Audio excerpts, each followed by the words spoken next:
হ্যাঁ বলো। বলো। আগে না একটা করে নাম জিজ্ঞাসা করুন। তোমার নাম কি? ধ্রুবতা হালদার। তোমার নাম? মেঘলা দাস। তোমার নাম? ঝিলিক লস্কর। ঠিক আছে, তোমরা একসঙ্গে একটা কবিতা বলো।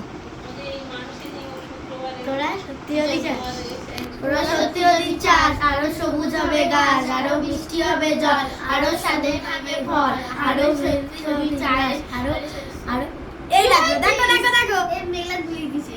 তুই ভুলে আছিস, তুই কি ভুলে আছিস? না আমি সেই জন্য একটা কথা বল। এক করে ঠিক আছে বলো। একজন সরে যা সরে যা। বলো বলো, ঠিক আছে, থাকো থাকো থাকো। তুমি না দেখো বলো। গল্প পড়ে শুনিলে মার বসু বইছে হাওয়া উত্তরে, গল্পগুলো তুতুরে চলছে হেঁটে পথ গল্পটা হাসছে দেখে।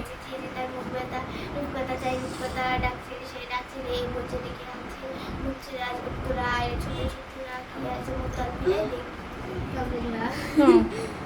মাথায় মস্ত পাগড়ি এটে গজিয়ে দাঁড়ি গুম্প ছেটে কেষ্টবাবু কোথায় যান?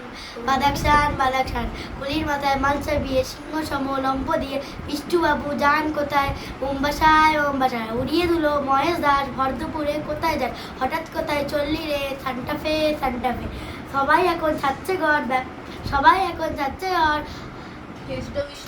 আমি জানি তুমি বলতে হবে না কৃষ্ণ বিষ্ণু মহেশ্বর ব্যাপার দেখে হচ্ছে সব আমি হব পর্যটক কিন্তু আমি কোথায় যাই একটি পিনের টঙ্কা নাই তার নিয়ে যাই কোথায় আর শ্যামবাজার শ্যামবাজার। বলো, তুমি বলো। বলি হ্যাঁ। তোরা সত্যি যদি চাস আরো সবুজ হবে ঘাস আরো মিষ্টি হবে জল আরো স্বাদের হবে ফল তোরা সত্যি যদি চাইলে পরে আরো বাতাস হবে তুই চাইলে পরে তারপর বাতাস